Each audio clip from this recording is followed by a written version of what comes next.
In every relationship, it takes a bunch of things to bring it to an end. But are we to believe that the straw that broke the camel's back when it comes to LeBron James and the Miami Heat, the straw that broke the camel's back was cookies? Yep.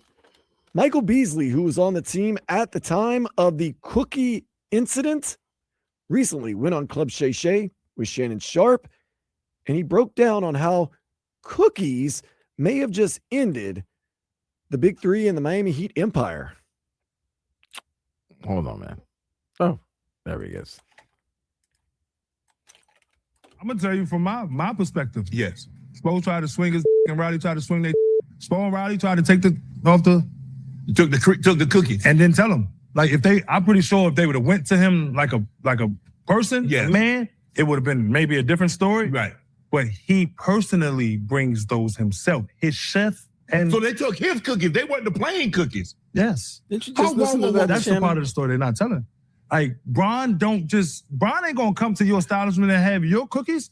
No, he got a chef Cookies. and he bring his own ice cream and his own cookies. So those LeBron ice cream, LeBron cookies. Yeah. They took LeBron ice cream, LeBron cookies, and wouldn't let LeBron eat his own ice cream and cookies. Bruh, that boy stood up. That's the story that like they give. Thanos. Hey, yo, can I get my where I play cards at, I can see where they bring the cookies at. Yeah. So I can see them scrambling.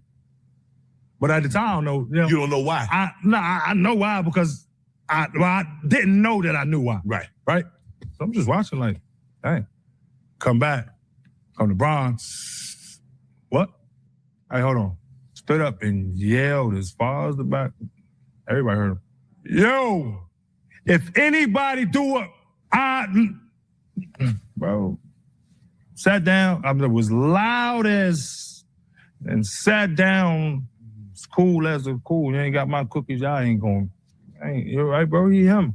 Like, that's the first time I seen the whole organization get scared. From that point on, man, they tiptoed around him. They knew he was out. So from that moment on, you knew LeBron was leaving. They knew he was leaving. Everybody did. Man, bro. So if they knew that would, so wait, time out. I get it, but if you knew this would piss him off, why would you do it? Once again, I think that's what Michael Beasley was getting to. Like, you knew it wasn't going to go well, and you knew you were already kind of on thin ice, and you knew doing something kind of petty and small could just totally tip the scales. Why did Eric Spoelstra and Pat Wiley want to, I don't know these exact words, but show their you know what? It boggles my mind. Like, it's freaking cookies. It's his cookies. It's one thing I understand. Like, look, no one gets cookies. We lost the game. No one can have them. If they're supplying the cookies or supplying the meal, this was this man's own stuff. And you knew you were in somewhat of a fragile. Why put your ego aside and let it go? Now, some would probably argue if cookies are going to do you in, then it's already done anyway. But it seems really small and petty to do that. Just to enforce your will, to show your authority? I still can't believe we're still talking about something that happened 12 years ago. But it's just crazy. Michael Beasley, very, very good orator. I like the story right there. No, listen, Dr. Toboggan, I agree with you. I'm with LeBron. Like, if I've been doing something, that's my thing. Don't throw away something that's mine. It's just a power move. It absolutely was a power move. Put it this way. What if it wasn't what his chef cooked from, what if it was his mom's? Yeah. Or his wife, his daughter, whatever. Yeah. Don't touch it. What if his daughter made Don't him some touch birthday anything cookies or that's something? personal of mine. It's not about, you see my body? Yeah. That's all he has to say. That's all LeBron had to say back then. You see, come on, man. That's one thing if, there's been some issues with your weight and your health and you're in shape. This ain't Eddie Curry. You know what I'm saying? This is him. And who cares even about the cookies? It's the power move. Was that a necessary thing? No, it wasn't. But it also has longer tentacles, Vlad, because it seems like Spo and Riley learned from that and decided our next star, we're going to give him more leeway, which led them to the total other opposite, where they let Jimmy Butler not get away with murder, but get away with things he shouldn't have gotten away But with. here's the other thing as well. I think we could come after 12 years. I think we could come to this conclusion that he was leaving. He was leaving. He was going back home. So therefore, just deal with it. He was leaving. This is all good for the stories. So is it The fact that we're still talking about it 12 years later, it's still good for the story. But that time, what do we always say, bro? Everything has an expiration date.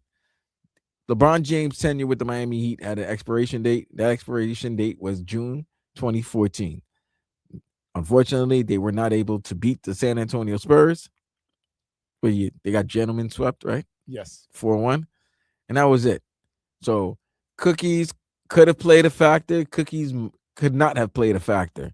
But it's good to for people to listen to. It's good to say that cookies played a factor. But in retrospect, he was gone anyway. So he was going back home. Was it a power move by the Miami Heat just to be like, if you're going to get out of here, screw you? It could have been a power move of you not letting us know what your next step is. You're not letting us know what we need to do. We feel we're kind of handcuffed here because we're waiting from some type of sign or word from you saying that you will return to us and you're going to be here for a number of years.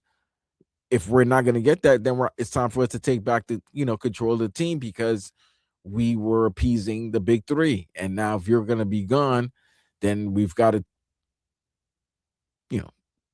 turn back and take over the reins of this team because everything we were doing was pretty much to help you.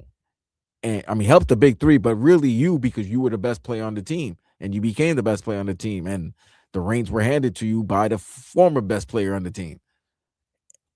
I can understand that business-wise, but I wouldn't kind of poke the bear if the bear is still deciding on what to do. I wouldn't kind of poke him in a direction for him to be like, all right, I'm done with this. So did what they do with LeBron James and handle the big three situation have a direct effect on how they handled the Jimmy Butler situation? Maybe, but I think it's different dynamic. I think those are two different type of scenarios. But do you think maybe they were a little more lax, a little more laid back, realizing that maybe the NBA star of today is a little bit different, needs to be handled differently than it used to be? Maybe the thinking was because Jimmy was a little bit older than LeBron was at that time because LeBron was 28, 29 when he went back during that time. Was it 2014, correct? 2014, so that was 12 years old. Yeah, he was 29. Jimmy was a little bit in his 30s, getting closer to his mid 30s, looking at his later 30s. But those are two different type of players. One guy, not to say Jimmy doesn't take care of his body, but it's legend. It's legendary it's legendary known how we know about LeBron and how he takes care of his body. It's not even it's a fact that he probably spends over $1 million in taking care of his body. So with that being said, you could feel safe in giving him the money because of the player, the IQ, just everything that he is as a player. 2 NBA final appearances, starting to get your swag back, allow me to reintroduce myself. The Heat were feeling themselves, but it was an expiration date. And there's always going to be an expiration date with guys that you're bringing in that really wasn't drafted or wasn't there from the beginning of your team, because there's always going to be other options, other financial options, and people are going to go where they can make the most money. And last but not least, whose side do you take in the situation, the Cookie Gate situation? I'm always going with the best player, bro. It's always I'm always going with the best player. Like, I can find myself a coach. Can't find myself another player.